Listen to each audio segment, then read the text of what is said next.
Hi guys, this is my birth story video, which is crazy to sit here and say that now. For those of you who've been following me on this journey, we are finally at the point where we have a little human in our hands. This is little Sophia Lara. She's fast asleep, so let's see how long she lasts sleeping. But yeah, she's 2 weeks old today. She's doing really well, and yeah, this video is just crazy. The fact that I'm sitting here now taking care of a newborn is absolutely wild. So I wanted to, I don't know how I'm going to go in this video. I'm going to try and keep it as natural and unedited as possible, but I really wanted to share this because when I was pregnant, especially towards the end of my pregnancy, I was clicking on so many of these videos hoping to relate to someone who might be in my shoes, wanting the same things, etc, etc. And I just wanted to say that this is my personal story. Everybody has different preferences and outcomes, and yeah, everybody has their own story, and I'm not discrediting one or the other, or you know, nothing like that. I'm just literally sharing my own personal experience. So I was 41 weeks, 1 day pregnant when I went into labor with Miss Sophia, and I was quite stressed up until that point because I was feeling the pressure of, you know, like the looming potential inductions, and my approach was very much like I wanted to avoid, as much as I could, avoid any medical intervention. And I know people say like you can't plan births, you can't, there's no point to have birth plans, I've heard.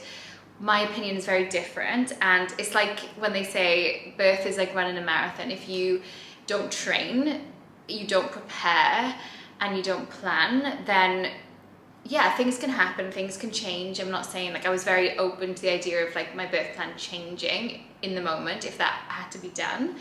But I think sometimes in life I'm very much like, have goals, have plans, and if something doesn't turn out the way you wanted it to be, then that's okay, but you tried to prepare yourself in every way you possibly could in order to get the desired outcome. It was 4 o'clock in the morning, my contractions began, and my idea of birth was I really wanted to labor at home as much as possible and then go to the hospital.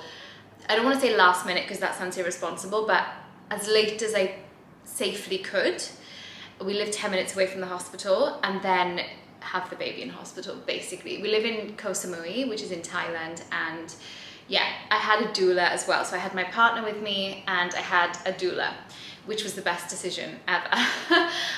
So it was 4 o'clock in the morning, I woke up, and the previous days to this, I was having like random contractions, or Braxton Hicks, whatever you want to call them. I was having these, I felt like they were contractions. They felt the same as the beginning of my labor.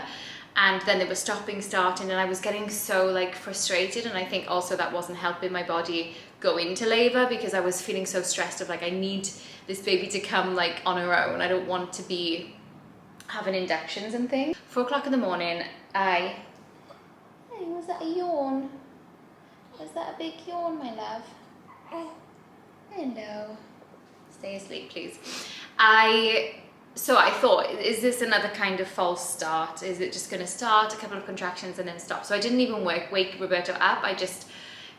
But I had a gut feeling. I had like a gut feeling of like, this is the time. So I wanted to wait, I waited like an hour and a half of these contractions. They were consistent. They were not painful as such. They were a bit uncomfortable.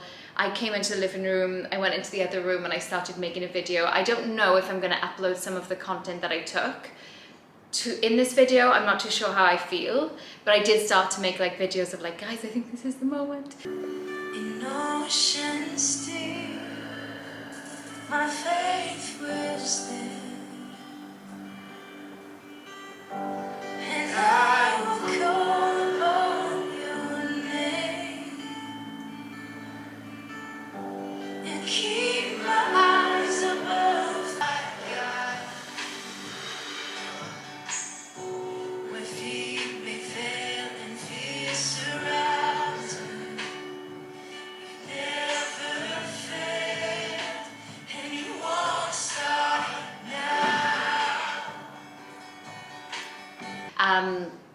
Then at 5:30 in the morning, I went to Roberto and I woke him up. I know a lot of people say like, let your partner rest or whatever, but they were coming on quite thick and fast. I felt like it progressed really quick. And then he woke up. I ended up sitting at the table. I was doing some work, trying to distract myself. And then by, I would say like 7 o'clock in the morning, we had told my doula, because the contractions were really consistent and quite close together, believe it or not. Hey, my darling. And I was actually sitting on this sofa.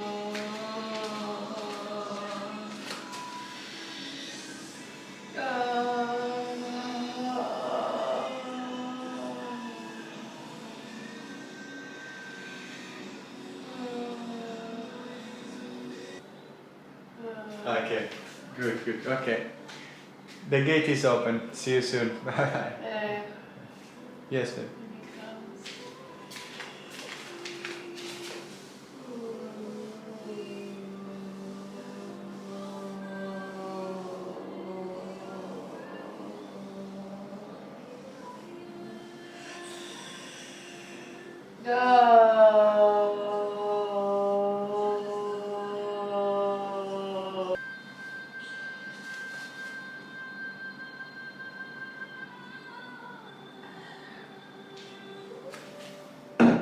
I might put some footage in here.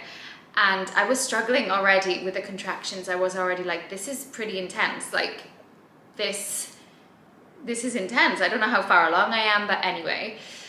Then Roberto started packing the car. I don't know if you saw if you follow me on Instagram, you would have seen I created like a checklist for him.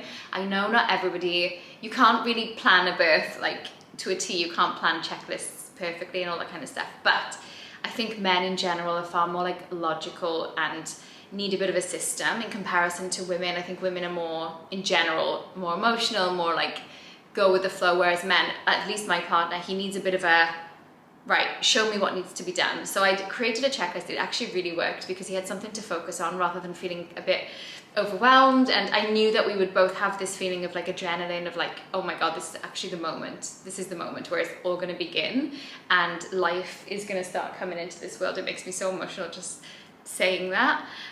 So he started to run to the fridge and check the list of like the stuff I'd said to do. Things like make sure the iPad's on charge, make sure that we've got our phones charging and put the chargers in the bag, like little last minute things that I couldn't prepare beforehand.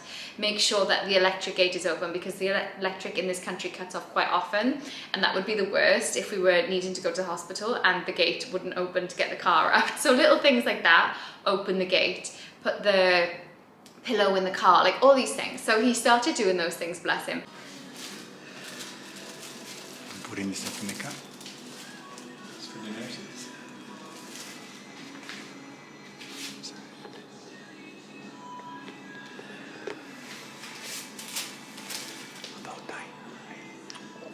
And I think by looking at me, he thought like, oh my God, this baby's gonna come pretty quick. Where, as my doula, who's clearly very experienced, he texted her, he asked me like, should I text her? I was like, yeah, just let her know, like, I think this is the beginning. We're not saying she needs to come now, but just a heads up, that is probably gonna be today or tonight or tomorrow. So he texted her and she was replying like, okay, I'm just gonna go and grab some breakfast. I'm just doing this, I'm just doing that. And he was like, did she come here first? Maybe she came here first and then she left. I think she did. So she came here and she saw me and she observed me. And I think a lot of doulas in their experience, they're not qualified to like check dilation or anything like that. They can't do those things, but just by looking at you, an experienced doula can tell more or less where you're at. So she saw me and she kind of realized like, we have some time, girl. But she didn't probably want to say that to Roberto to be like, oh, this could still not be labor. This could still just be your body practicing and all that kind of stuff. So she didn't tell Roberto that maybe it's not going to happen, but she was like, we have some time, I think. So she went to get breakfast. So she went out to do some things, but I was actually here contracting and it was pretty intense. I can't deny it was intense from the get-go. So I wasn't really like with them. I wasn't really that present.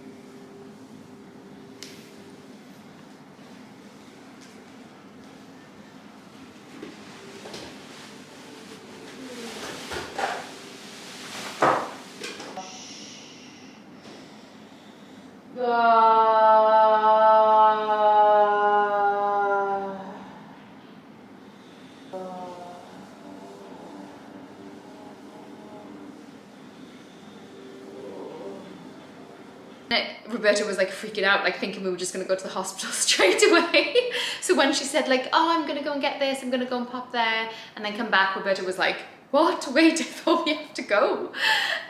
Maybe I'll do another video with him and share like how he felt in those moments. I think that would be pretty good.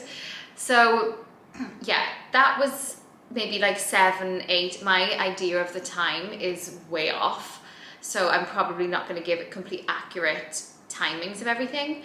Then the contractions ramped up and I went to the bedroom and I was lying. I had like, we closed the curtains, I had my little fairy lights, I had some, I think we had some music, and I was lying down with the pillows like on my side, the pillows opening up my, kind of opening up my pelvic area. And yeah, contractions were intense. They were intense. I didn't really have this feeling of like, okay, now it feels like it's slowly ramping up. It felt like it really came pretty intense from the beginning, except for the first 2 hours, I would say. So then we were having that, and then I was really struggling and I was really feeling the intensities of the waves, let's put it like that. So then we blew up the bath because I wanted to just get a bit of like water therapy in some way. So Roberto did that, he prepared the bath. I got in and wow, my contractions were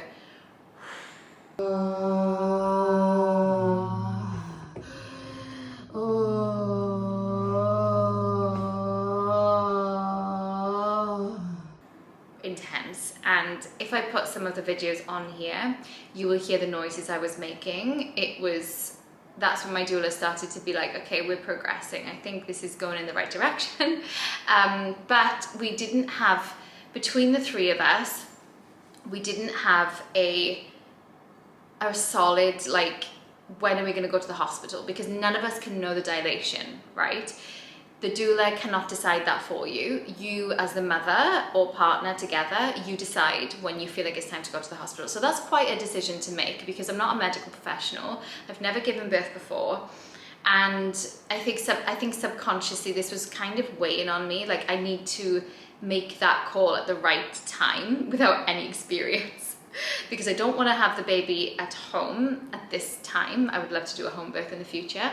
And I don't want to have the baby in the car. So I need to, as a responsible adult, need to make the right decision somehow. Hey, big yawns, my love, big yawns. So, I was in the bath, contracting. I spent a lot of time in the bath. I spent a lot of time on the toilet facing the opposite way.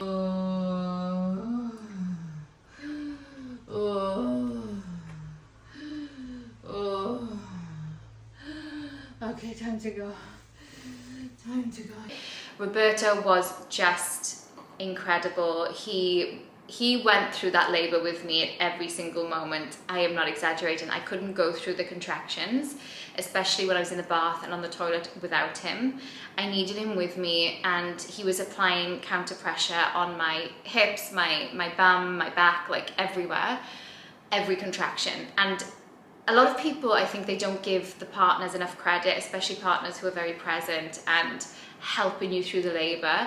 I know they're not going through the labor like you are or like I was, but I think just having to physically apply counter pressure with all of your might during the contractions, and the contractions for me were relentless. They were like coming very, very quickly, not much space in between. So Roberta was like giving me counter pressure for the contractions, and the contractions are quite long. And then as soon as they stopped, he was like running to the living room to get something to put in the bag or put in the car and doing all of that. And then I was like, it's coming. And then he was like running back, applying counter pressure. We also had a TENS machine, which I do feel like it helped. But the TENS machine, if you're gonna get one, I would say get one that you can turn. So when I was turning the TENS machine on, or when Roberta was turning it on for each contraction, it was starting like level 1, and then you had to like press up to like level 10, for example, because I really needed it on a stronger setting for the contraction. And I would say if you can find one that you can turn on and off and it be at the same level, I don't know if that makes sense, it be at the 10 rather than having to increase, because that was like really annoying me when you're in labor. And if you've been through childbirth, you will know that things like this, like the smallest thing can really get on your nerves, and what might work well in one moment may not work well in the next. So as much as the TENS machine was like a good distraction for the pain, it was annoying me having to turn up the levels or feel Roberto turning up the levels. So I had that on, Roberto applying counter pressure, my doula being there at every moment as well, but also not overstepping. And she realized how much Roberto was helping me and how much I needed him, so she kind of stood back and just observed, didn't get too involved, which was exactly what we needed, but we probably didn't even realize it at the time. I was making these very deep groaning noises that just happen naturally. Obviously I did a hypnobirthing course, which I definitely recommend. You don't need to do a course, but I think just like looking into, I followed Bridget Tyler's Built to Birth course online, but she also has so many free amazing content on YouTube that you can find. And I was trying to breathe down into towards the baby. My doula was reminding me, because sometimes during the contractions, my body, I felt like I was lacking control, which was really frustrating. I thought I'd have more control. And I was like hitting the wall at some point, like when I was on the toilet facing the wall, I was like hitting the wall at the end of the contraction. I kept saying like, I don't know how much longer I can do this. I kept asking, how much longer? And of course no one can tell you. And I knew at the moment I'm talking absolute nonsense, but it just was like a way of releasing for me, just talking nonsense. So I was like, I don't know how much I can go. I don't know how much longer I can do this, blah, blah, blah. This is hard. This is intense. And my doula, and one thing I really appreciated about my doula, she never once, this worked for me. It may not work for everyone, but she never once told me, come on, like, it's not that hard. It's not that hard. Because I think that would have really annoyed me in the moment, because for me, it was intense. She instead agreed with me, and I found it really helpful. She was like, it is hard, but you can do it. It is hard, but you're already doing it. And I was like, I can't do this anymore. She was like, you are doing it, both of them, Roberto and my doula. So they just worked so incredibly well together. They were putting, one thing I would 100% say for labor is get lip balm. You don't need to be responsible for putting it on yourself, because you literally, for me, I couldn't do anything other than get through the contraction. But my doula was applying lip balm. They were like having fans on me. They didn't talk too much. I think one thing that, I'll probably do another video with my doula as well, because she just had so many helpful hints and tips and just knew what to do when. It was amazing. But like I say, women in labor, they can be really unpredictable. Like one thing that can work one moment, the next moment is just gonna annoy the hell out of you. So she taught, and we had like meetings before this point, the three of us, and we really bonded. And I think that's something that's really important with your birth team, is just having like the bonding moments together, because it really does help on the day. You just kind of are in sync. Even if it's a new experience for all of you together, you're in sync and you're working towards that one goal. Okay, I just changed the battery. Where was I? So I think just having them connect and bond before the actual labor day was fantastic, because they already got to know each other, and it just created a really positive environment. And she also was teaching him like simple things, but I think a lot of people don't think of, like on the day in labor, women don't really want to be bothered too much with questions, with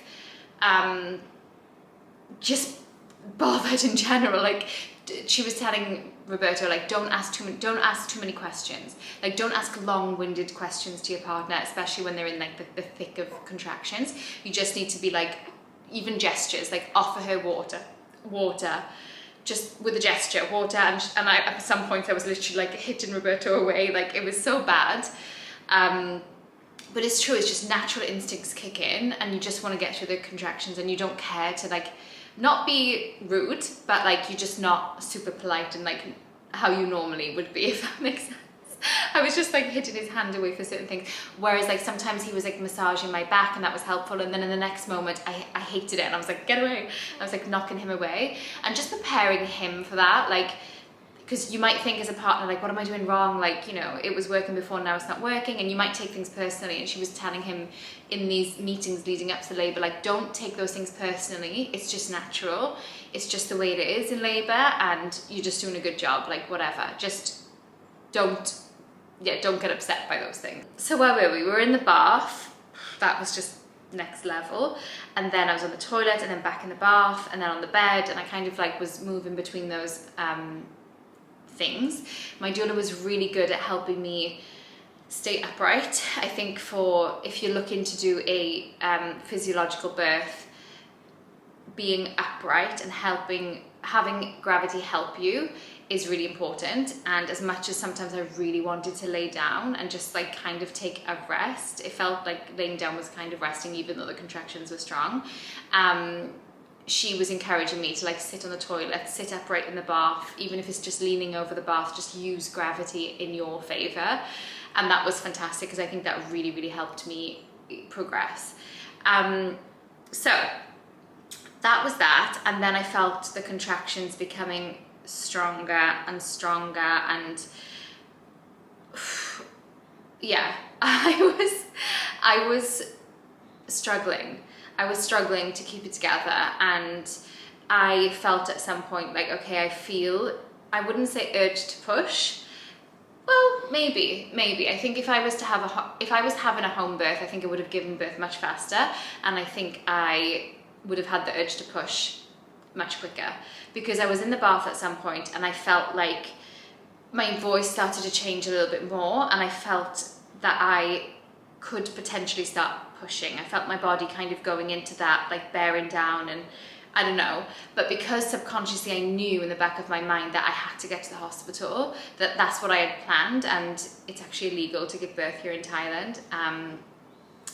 And I hadn't planned for home birth. So I knew that I had to get in the car and go to the hospital, which I know can disrupt the labor flow. I know it can disrupt you as the person in labor, and I was very conscious of that. So I think if that was a home birth, I would have given birth pretty quickly after that. Like I genuinely felt that. But I had this feeling of like, I think I'm far along enough now to go to the hospital. So I said to my doula, I think now I'm ready to go. And she was like, okay, let's go. So yeah, we got in the car. My doula was in the front. Apparently, like I knew I couldn't stand up during contractions. I just knew that. Hey, my noisy little mouse. I knew I couldn't stand up during contractions, so I was worried about getting from the house to the car, because honestly the contractions were so not much space in between. So apparently, like, they were packing the car, they were doing something, I don't know what they were doing. I honestly do not remember anything except thinking I need to get to that car without a contraction in between. So apparently I switched the AC off. I was like, not paying those bills while we're in the hospital. So that's the only thing my doula said, like, I did, is I switched the AC off, and then I bolted to the car. Like, I literally ran, and I was in the back seat before anybody had seen me. I got in the back seat. I was thinking, like, I'm gonna be on all fours. What am I gonna be like? I actually sat normally, just with my legs like open. And I remember my doula was in the front. Roberto was driving, like, he's from Sicily. He was driving like a true Sicilian, safely, but like with confidence. So we were 10 minutes away, but there was a bit of traffic on the way to the hospital, and Roberto was like weaving in and out safely. And he was trying to ask people, can we pass, to get to the hospital faster, because I think he genuinely thought I was going to have the baby in the car. I wasn't. I knew that I wasn't, but I remember sitting in the back seat. This was a really challenging moment for me. I had sunglasses on. My doula just like she was like, put these on. Because again, like, I can't remember the technicality of it, but I know that you don't want to be using the front part of your brain for this part. You just want to be in like that animalistic state, which I was in. When I was in the bath, I was fully in that state. So you kind of want to, whether you put eye shades on or sunglasses, to try and distract yourself from like what's going on around you. So I found like sunglasses helped, got those on, sit in the back of the car, and I remember thinking, how the hell am I going to get to this hospital with these contractions in the back of a car? I really don't know. And I was just looking on the floor, and I saw this like dot. I don't know if it was like dust or sand or something on the floor of the car. And I just remember concentrating on that the entire ride to the hospital. Every contraction, I was just like breathing really deep. And through all of my contractions, my doula and Roberta were also making the sounds with me, just to show you how much they worked. Because deeply like moaning like that for someone else also is tiring. Like it really is. I felt my voice the next day after birth, like, oh my God, like I'd been partying all night in like some crazy festival. So I was concentrating on this dot in the car floor, and that was getting me through contractions. Who knows how? I just remember thinking, just concentrate on that dot. Every contraction, just stare into it, breathe down, and you'll be fine. Got to the hospital, I could not stand up. And they put me, first of all, they were trying to get like a wheelchair, then they got me on a bed. They put me onto a bed, and I was going through the lobby of the hospital, like laboring. Like I think they thought I was going to give birth like there and then. I was like deeply groaning and moaning and really breathing a lot, and I don't remember seeing anything around me. Honestly, I didn't care. Like when you're in that state, you do not care. But I look back and I'm like, oh my God, like I passed through that lobby in labor in front of like all these people. Like I wasn't screaming, but I was like moaning and just in a bit of a state. Then there's something that really annoyed me. They actually asked us to pay on the spot, and Roberta was like, my wife, if you want my wife to give birth right now to our baby in this lobby, then yeah, we'll pay, but otherwise can we just pay later? We're not going to run away. So anyway, and we'd already paid a deposit anyway, so that was really annoying. And I remember thinking, like lying there thinking, what is happening? Like I'm about to give birth. So I wasn't about to give birth. I had a long way to go. So I think we got to the hospital, I want to say like 3 something in the afternoon. So my contractions began at 4 a.m. We got to the hospital, I think 3 something. I'd have to check. Again, my idea of time was just way off, so I could be completely wrong. Then we got to the hospital. The first question they asked me, oh my darling, the first question they asked me was, they looked me straight in the eye and said, do you want pain relief? And I was like, first thing that I wrote on my birth preference that they gave me, like the template they gave me was like, I don't want to be, one of the options was I don't want that to even be mentioned to me, because one of my goals was I would love to go through this naturally, unmedicated. And the first question, she looked me in the eye and I looked at her and I was like, no. I said no. And my doula was like, we kind of, I'm jumping around now, sorry, but when we came back a couple of days postpartum, my doula came here and we kind of like debriefed the whole birth experience. She was like, I was so proud of you in that moment. You really just looked at her and was like, no. And when someone is offered like that, I understand it's easy to take. It's easy to take. I was very strong-willed against taking it. Again, each to their own, absolutely each to their own. But it's just my opinion. I'm not saying like people who do it, like absolutely each to their own. If honestly, I can completely understand, even if you really went into birth with a mindset of like you don't want to take anything, why in the moment you change your mind. Really, in the moment, it was so kind of difficult for me to look at her and say, no, do not offer me anything. I don't want. So anyway, get there, they check how far along I was happy with that. They said, so the nurses checked me and they said I was 6 centimeters, and I was like devastated. I was like, it doesn't, even though I've never given birth, I'm not a professional, I have no idea what I'm talking about.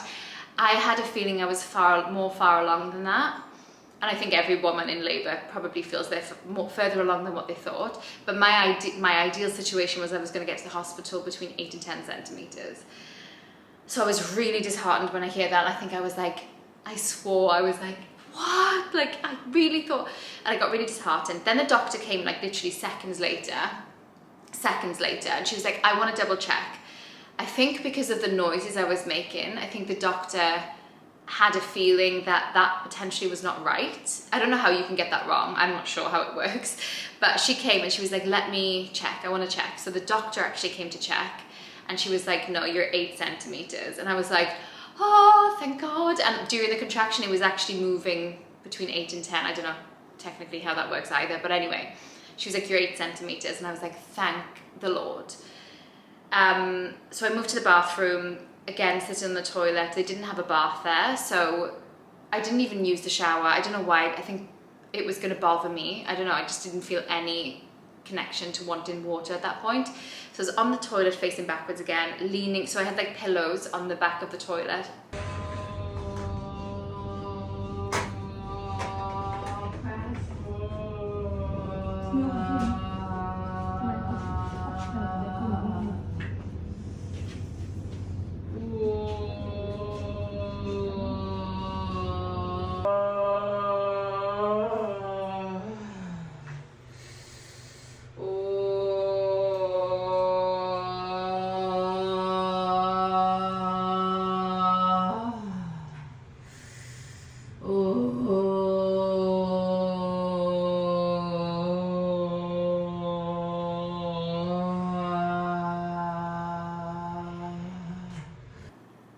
Staring at the wall, Roberto applying counter pressure, my doula applying counter pressure, and yeah, that's basically pretty much how I stayed until the baby came.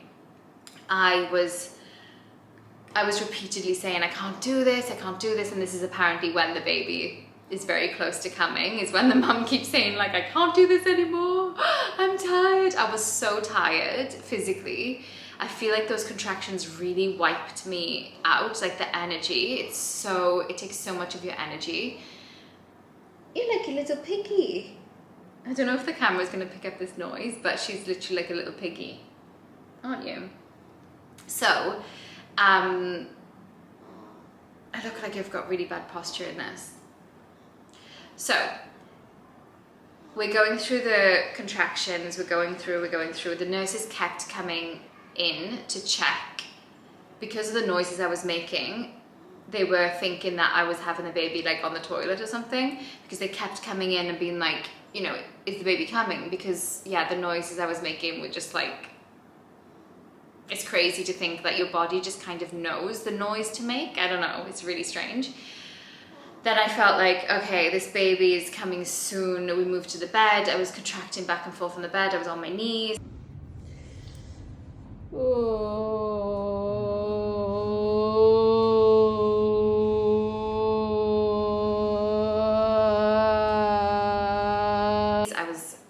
I never laid on my back once until the actual pushing stage, and then it was time to get into position for pushing.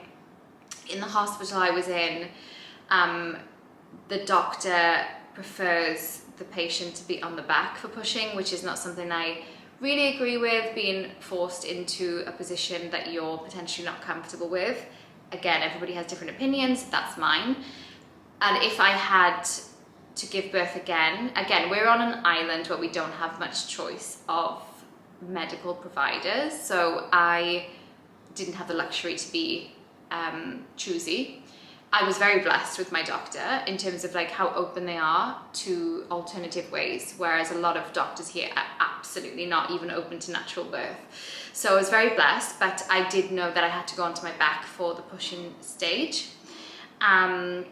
which honestly, I have to say in the moment, I didn't mind at all. I absolutely didn't mind at all. So I got onto my back, and my legs were even in the, what are they called, those things? I thought I'd hate that. I thought that I would really not want to do it. Honestly, felt such a relief.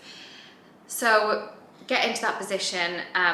Roberto's on my left, my doula's on my right, my doctor's literally between my legs, and some nurses were around, and my legs were up in the stirrups, that's the name, right? And the nurses were like massaging my legs through the contractions, and I actually found that quite helpful as well. They were massaging my feet, massaging my legs, and my doctor was really, really, really helpful, getting me through those last contractions before the baby came. I was exhausted by this point. I was really like, I just really want this baby to come now. Like I really need to meet her because I'm tired. So she guided me through those last moments of pushing. I think the pushing stage did go on for some time. I think if I had stayed in the bathroom a bit longer and been upright and maybe even used gravity to help me push the baby out, I think she would have come out sooner. But being back on your back, you're working against gravity. So it went on for a bit longer. Again, if I remember the timestamps, I'll put them on in here. Yeah, and then we started to push. And I didn't want to be guided for pushing. I put in my birth plan, like, I don't want to be guided. I don't want to be told when to push, how to breathe, all that kind of stuff. In the moment, I really wanted to be guided. It's so crazy how like your opinion changes. So I asked the doctor, like, can you ask the nurses to guide me? Because I just feel like it's one less thing for me to, I think I was just so overtired and just like, yeah, I was exhausted. So I was like, just guide me, please just guide me. So we were kind of like going together and like I was breathing in and then like groaning that baby, groaning down to my baby and to get her out. And then my doula was taking pictures of the birth canal and we could see her head coming, and that was like motivation for me. Each contraction I could kind of see like a bit of a difference with her head coming lower and lower. And then my doctor towards the very end, when we were like crowning, I was just staring into her eyes. I literally just made eye contact with her, and I couldn't even like see anyone else. I couldn't see any of the other nurses, even though they were trying to help me. I couldn't see them. I was just locked onto her, and she was so calm, collected, and just connected to me, which I hadn't previously really had that experience with her through the appointment. So that took me really by surprise. And she was just like, you're gonna meet your baby soon. You're gonna meet your baby soon. And she was guiding me, and she was like, just focus on me. I think she kind of just knew what I needed. She was like, don't look at anyone else, just focus on me. We're gonna get, like the baby's coming. So she was like, just preserve your energy. If the next contraction comes and you just feel like you don't have energy, just let it go. We'll wait for another.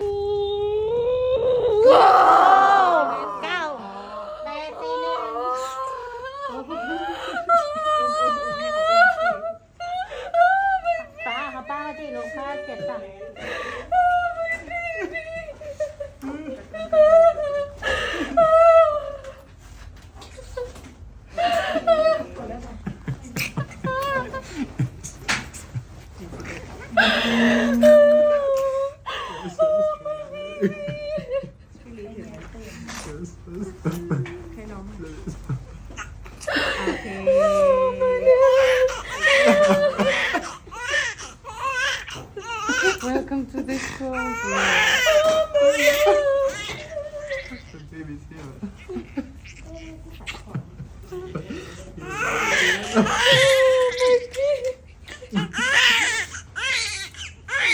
It's okay, Mama's here. Mama's here, Mama's here.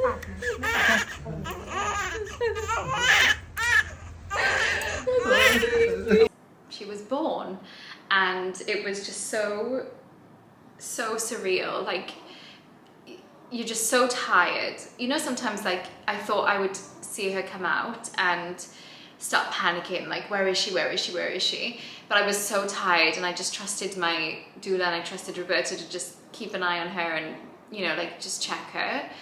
And yeah, she was put onto I actually had a sheet over me, which looks like it could have been like a surgery sheet, but it wasn't. It was just a sheet covering my belly during the contractions. And I don't know why this helped, but it did really help. You know, sometimes when you just need to relax, I always need a blanket on me. I need something on me if I want to take a nap or something like that. So when I had this like blue hospital sheet on me, it kind of gave me the sense of like calm. So that helped.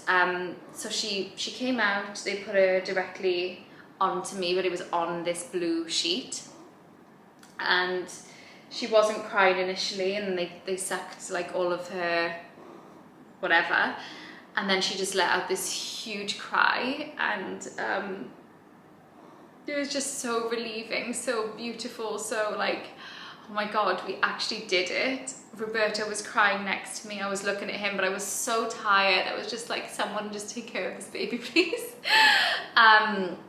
My doula filmed this part. I don't know if I feel comfortable sharing it, but it was such a beautiful memory to have. And then they took off the sheet, they put her directly onto my chest. She latched straight away. And it's true, when the baby starts to look for the breast, like the breast crawl, she started to like look around for the breast straight away, which is just wild. I know it's natural, but just so crazy how they know how to do that. And yeah, she was here, and it was 8:41 that she was born. and her eyes were like wide open. She was so like alert. It was crazy. It was just, she was like looking around, her big blue eyes. Yeah. And that was her birth. It was the placenta delivery, which I don't feel like many people talk about, was not too bad. I actually thought it was going to be worse. My doctor guided me through delivering the placenta as well. Just had to push kind of like a little bit gently and it came out. And then the cord was cut and Missy Moo was here. So that's the story. I had the birth that I wanted. I had the team that I wanted, and yeah, I am so blessed to have a happy, healthy baby and a beautiful experience going through this whole journey. It was fantastic, and yeah, that's it. Like that's how she got here. I don't know how to end this off really. We took the placenta. This may be a bit too much for people, but we took the placenta and we had it made into capsules. So I take the capsules every day, which is so beneficial. I won't go through all of the reasons, but you can research it yourself and it's really beneficial. So that's something we did do, is take that home. And Missy Moo is now here with us. We are learning all about you and going through this postpartum journey, which I'll do more videos on. Breastfeeding, I'll do more videos on because that's a journey in itself. And the experience of like the afterbirth in the hospital, I'll probably do another video on. Yeah. So maybe I will do another video with Roberta because I feel like I probably skipped a lot of the details during this birth story because you don't remember a lot as a mum. You actually don't remember everything. But he said like how funny it was. You actually don't remember many things. But yeah, we did it the way we wanted to, didn't we, my love? And now you're here with us and we are learning together as a family.